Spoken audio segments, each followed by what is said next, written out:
तो भाई क्या है कि ऑनर आया तो बड़े जोरों शोरों से था, बट यहाँ पर कुछ चीजें वो आते आते भूल गया रास्ते में, तो वो मैं आपको बताऊंगा। उससे पहले यार 90,000 सब्सक्राइबर्स हो गए, तो जल्दी से 1 लाख करो यार भाई। तो आप देख रहे थे थीरे पर मुझे आने के प्रणय को, और आज की से बात करने वाला हूँ। ये मेरे पास जो नया फोन आया है ऑनर की तरफ से, ऑनर 8X। तो ये ऑनर 8X इसकी अनबॉक्सिंग में आपको क्विक से अनबॉक्सिंग दूंगा, जो कि हमेशा देता हूँ। और यहाँ पर कुछ ऐसी चीजें मैंने इस फोन को, जब आप इस वीडियो को देख रहे तब तक मैंने इस फोन को लाइक 1 दिन से ज्यादा तक यूज कर लिया, और कुछ इंप्रेशन है जो मेरे जहाँ पर कुछ चीजें मिस की हुई है वो मैं आपको बताऊंगा, और बाकी सारा एक इनिशियल ओवरव्यू बताऊंगा कि आपको इस फोन को लेने से पहले इस वीडियो को जरूर देखना चाहिए, ऐसा मेरा मानना है। तो देखें, चलिए इंट्रो के बाद देखते हैं।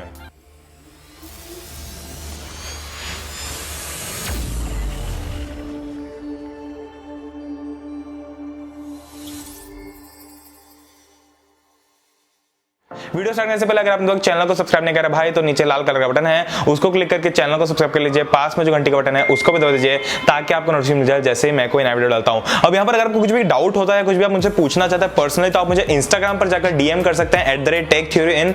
तो मैं डेफिनेटली आपके सारे सवालों का जवाब दूंगा। और साथ में ऑनर 8X, Realme 2 Pro और Redmi Note 5 Pro तीनों का ही कंपेरिजन बहुत जल्दी आने वाला है, तो उसके लिए भी आप चैनल को सब्सक्राइब कर लीजिए, घंटी दबा दीजिए, और साथ में यार जल्दी से 1 लाख सब्सक्राइबर्स हिट करते हैं। तो अनबॉक्सिंग आप देख लीजिए।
तो यहाँ पर अनबॉक्सिंग बड़ी मस्त से आपको बिल्कुल मस्त पसंद भी आई है, तो यार लाइक करो ना, मतलब यार बिना लाइक करे कैसे जाओगे। अगर इस वीडियो का एम है 400 लाइक्स का, तो यार 400 लाइक्स का एम पूरा कर सकते हो। और यहाँ पर मेरे पास में ऑनर 8X भाई बहुत सही लगता है, मतलब पीछे से आप देखो इसको, इतना ज्यादा सुंदर लगता है फोन, मतलब देखने में। इसमें जो डुअल टोन फिनिश है वो बहुत सही है। हालांकि इसमें केवल 2 कलर हैं, एक ये वाला और एक ब्लैक वाला, बट मैं पर्सनली रिकमेंड करता हूं कि आप ये वाला लो, क्योंकि इसमें जो डिजाइन है वो ज्यादा अच्छी दिखेगी। बट यहाँ पर हम बात करते हैं इस फोन के कुछ इनिशियल इंप्रेशंस की। तो यार ये जो फोन है हाथ में पकड़ने में बहुत ज्यादा प्रीमियम लगता है। इसका जो बैक है वो हल्का सा मुझे लगता है कि लाइक बहुत ज्यादा अच्छी क्वालिटी का नहीं है, बट स्टिल जो है हाथ में बहुत प्रीमियम लगता है, क्योंकि पीछे ग्लॉसी फिनिश है। हाँ, ये फिंगरप्रिंट मैग्नेट जरूर है, तो आपको केस लगाना पड़ेगा। ये बॉक्स में आपको एक केस मिल जाता है जो कि ठीक ठाक क्वालिटी का है, तो आप उस केस को यूज कर सकते हो। उसके अलावा यहाँ पर आपको नॉर्मल पोर्ट्स मिलते हैं, नीचे माइक्रो यूएसबी पोर्ट मिलता है, हेडफोन जैक मिलता है, आपका स्पीकर मिलता है, ऊपर की तरफ में आपको सेकेंडरी नॉइस कैंसिलेशन माइक्रोफोन मिलता है, पीछे आपको कैमरा मिलता है 20+2 मेगापिक्सल का, उसके साथ में आपको डुअल टोन फिनिश मिलती है, ऑनर का जो है डिजाइन मिलती है,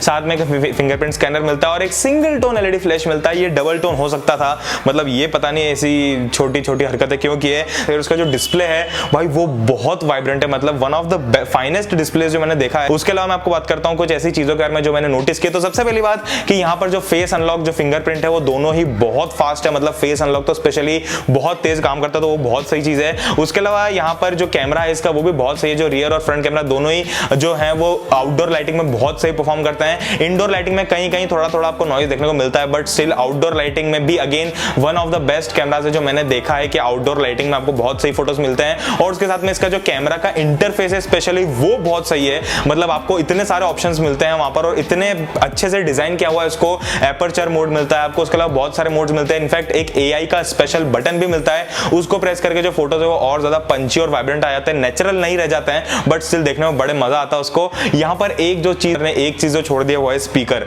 मतलब इसकी जो स्पीकर क्वालिटी मुझे बिल्कुल भी अच्छी नहीं लगी, मतलब बहुत ज्यादा लाउड भी नहीं है, और जितना लाउड है चलो ठीक है, लाउड कम होता बट क्लियर होता तो मजा आता, बट ये उतना ज्यादा क्लियर भी नहीं है, तो आपको थोड़ा सा मतलब ऐसा लगेगा कि जो स्पीकर की क्वालिटी अच्छी नहीं है। और जो फोन है वो overall day to day use में बहुत स्मूथ लगा मुझे, और यहाँ पर जो इनका EMUI या इमोशन UI वो बहुत अच्छा परफॉर्म करता है। हालांकि कस्टमाइजेशन वगैरह कुछ हैं, बट कलर OS जितना ज्यादा हैवी नहीं है, तो ओवरऑल बहुत सही है। रैम मैनेजमेंट वगैरह भी ठीक ठाक है। मैंने एक छोटा सा बैटरी टेस्ट किया, मैंने सुबह कुछ गेम्स चालू छोड़ के गया मैं और फिर 5-6 घंटे बाद देखा तो स्टिल 100% से केवल 96% पे बैटरी ड्रॉप हुई है, तो यानी कि 4% बैटरी ड्रॉप हुई है। तो बैटरी लाइफ भी इसकी अच्छी खासी, बट यहाँ पर एक बात बता दो कि एक दिन से ज्यादा बैटरी लाइफ आप इससे एक्सपेक्ट मत करना कि आप बिल्कुल एक बार में बैठ गए फोन चलाना और बिल्कुल 2 दिन तक सोच रहे हो कि फोन चलता रहे, तो ऐसा नहीं होगा। एक दिन बाद डेफिनेटली आपको इसको कहीं ना कहीं चार्ज करना पड़ेगा। तो इसका कैमरा जो है वो अच्छा है, इसके कुछ कंपैरिजंस वगैरह मैं आपको इनफैक्ट इसके सैंपल्स आप देख सकते हैं स्क्रीन पे, तो आप देख सकते हैं कैमरा जो है इसका ओवरऑल बहुत अच्छा है, मतलब आउटडोर लाइटिंग में अच्छा परफॉर्म करता है, इंडोर लाइटिंग में भी अच्छा परफॉर्म करता है। तो कैमरा के लिए भी आपको लेना हो तो यहाँ पर कोई दिक्कत नहीं है। बट यहाँ पर यार एक चीज जो अगेन ऑनर ने छोड़ दी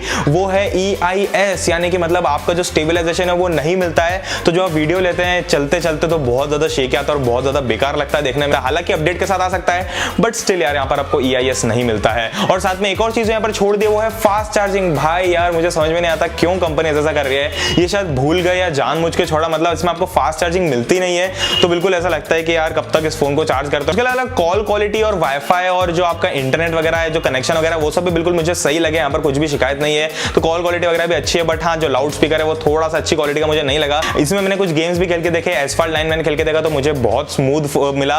हल्का सा कहीं ना कहीं फ्रेम ड्रॉप्स मुझे 1-2 देखने को मिले, बट वहां पर वो भी कोई बहुत ज्यादा डील ब्रेकर नहीं है। तो डेफिनेटली गेमिंग के मामले में आप इसको ले सकते हो। आपको पबजी खेलना हो, सब्जी बनाना हो, जो भी करना हो वो आप इस फोन में कर सकते हैं। बाकी ओवरऑल जो मैं फोन की बात करूं तो सही में बहुत अच्छा। और एक और चीज इसमें बहुत अच्छी है जो कि अंडररेटेड है, वो ये है कि जब आप नॉच को हाइड कर देते हो तो यहाँ पर जो ऊपर का बार है वो बहुत सही लगता है। ऐसा लगता नहीं है कि इसमें नॉच था भी, तो बहुत सही चीज लगी मुझे वो भी। और ओवरऑल जो ऑनर ने कुछ 3-4 चीजें छोड़ दी, अगर वो होती तो डेफिनेटली बिल्कुल 100% परफेक्ट फोन होता। अब Realme 2 Pro से आप इसमें कंफ्यूज होंगे तो उसका कंपैरिजन बहुत जल्दी आने वाला है। अदरवाइज यहाँ पर आपको फास्ट चार्जिंग नहीं मिलती है, आपको यहाँ पर EIS का सपोर्ट नहीं मिलता है, इसका जो लाउड स्पीकर है वो इतनी अच्छी क्वालिटी का नहीं है, और जो भी मैंने वीडियो में आपको कुछ चीजें बताई वो सारी चीजें अगर इसमें हो जाती तो बिल्कुल मजा आ जाता। बट स्टिल अभी भी यार ये फोन बहुत अच्छा, और फ्रंट की डिजाइन डेफिनेटली Realme 2 Pro की बेटर है, रियर की डिजाइन बट इसकी बहुत सही है। तो आप वो कंपैरिजन जरूर देखना। और बस यार ये वीडियो इतना सही था, तो बस अभी के लिए इतना ही। मुझे उम्मीद है कोई वीडियो आपको पसंद आएगा। अगर आपको वीडियो पसंद आए तो लाइक कीजिए, शेयर कीजिए अपने दोस्तों के साथ में जिनको भी लेना था Honor 8X कोई सा भी फोन, और भाई सब्सक्राइब करो क्योंकि 1 लाख सब्सक्राइबर्स बहुत जल्दी होने वाले हैं। तो बस अभी के लिए इतना ही, मैं आपसे मिलूंगा अगले वीडियो में, तब तक के लिए जय हिंद, वंदे मातरम।